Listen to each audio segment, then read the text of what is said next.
Bismillahir Rahmanir Rahim. I keep sinning and I cannot stop.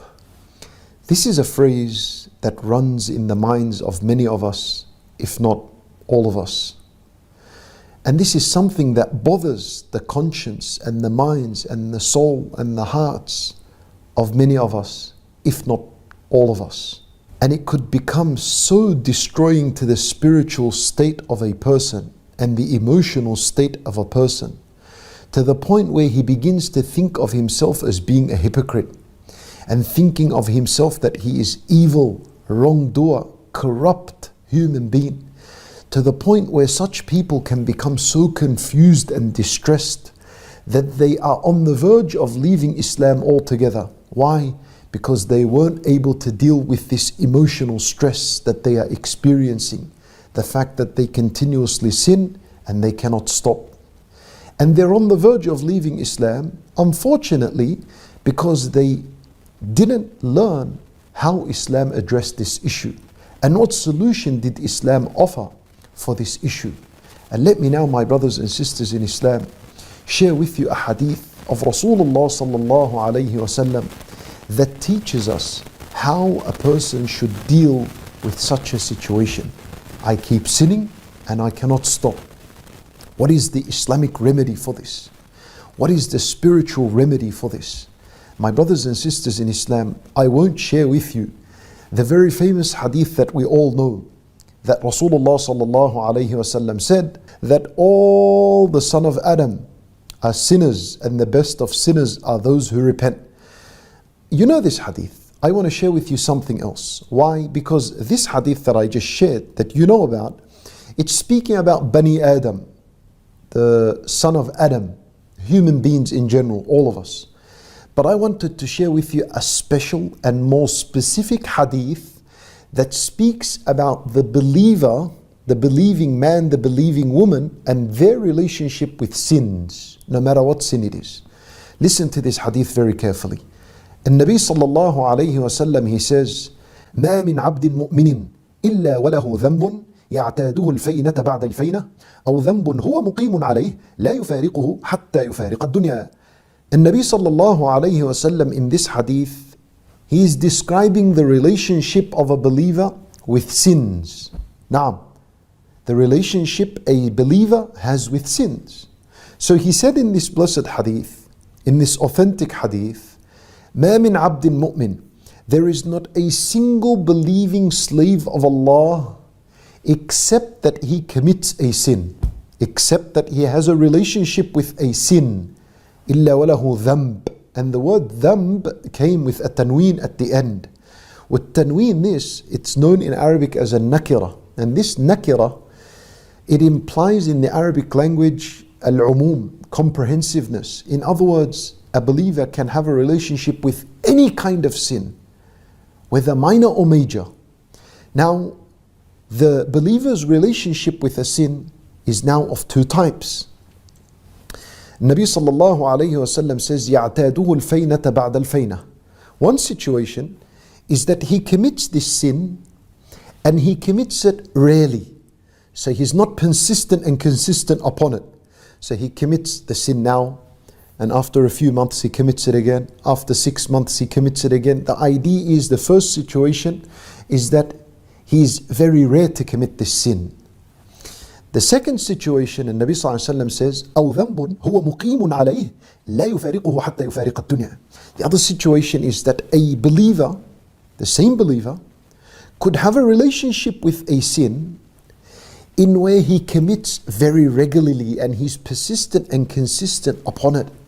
And he does not separate and stop himself from this sin until he himself is separated from this worldly life. In other words, until he dies.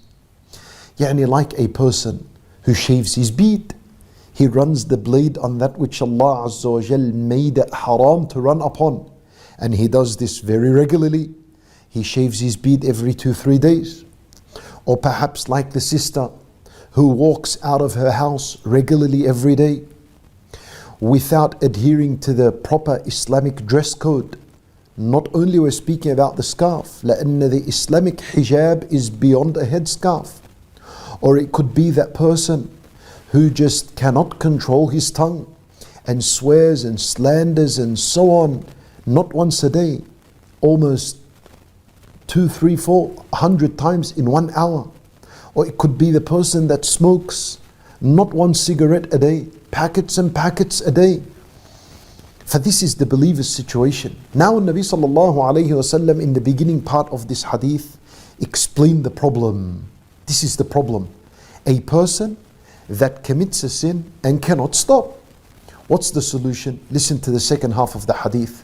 And Nabi sallallahu alayhi wasallam, he says, إِنَّ الْمُؤْمِنَ خُلِقَ مُفَتَّنًا تَوَّابًا نَسِيًّا إِذَا ذُكِّرَ ذَكَرَ. Allahu Akbar. This is the solution. And Nabi sallallahu alayhi wasallam, he says that the believer has been created to be tested. That's right. Every single believer will be tested. And Allah subhanahu wa ta'ala tests us in many ways. He tests us through calamities and their many forms. He tests us through trials, through fitan. He tests us with sins and so on. خُلِقَ مُفَتَّنًا. But a quality of the believer also, that Allah Azza wa Jal gave him the ability to do so, tawwaban. He's a repenter. Tawwaban suggests that he frequently repents. So just as he frequently makes a sin, commits the sin, he's also frequent and updated in his tawbah. Nasiyya, one of his qualities is nasiyya, that he forgets. Just like our father Adam alayhi salam, when he ate from the forbidden tree in the paradise, Allah Azza wa Jal, he said, فَنَسِي. He forgot, Adam alayhi salam, nasiyya. إِذَا ذُكِّرَ ذَكَرَ. Whenever he is reminded, he quickly remembers. Whenever the believer is reminded of the horrible nature of sins, whenever he's reminded to fear Allah Azza wa Jal, whenever he's reminded of the punishment of Allah Azza wa Jal, ذَكَرَ. He quickly acts upon this reminder and he quickly gets up and he performs the tawbah to Allah subhanahu wa ta'ala. In other words, my brothers and sisters in Islam, the problem is I keep sinning, I cannot stop. The solution is this is the cycle you're supposed to follow. Just like you have a cycle of continuous sin, you need to break that cycle and introduce a few more things into this cycle, which is mufattana. You commit this sin, tawwaban. You make a tawbah immediately after the sin. Nasiyya. You'll forget. That's the nature of Bani Adam. You'll make your tawbah and then you'll forget about your tawbah. إِذَا ذُكِّرْ. Whenever he's reminded. This is why it's important to attend Islamic lessons and to listen to Islamic lessons and spiritual reminders. Because as soon as you remember, you make a tawbah once again, then you might fall into the sin again. You might fall into the sin. Mufattanan. Then you follow it up with a tawbah. Then you'll forget. You'll fall into the sin. And then like this, you're reminded and you make a tawbah again. You fall into the sin and so on. This is the cycle that you're supposed to have.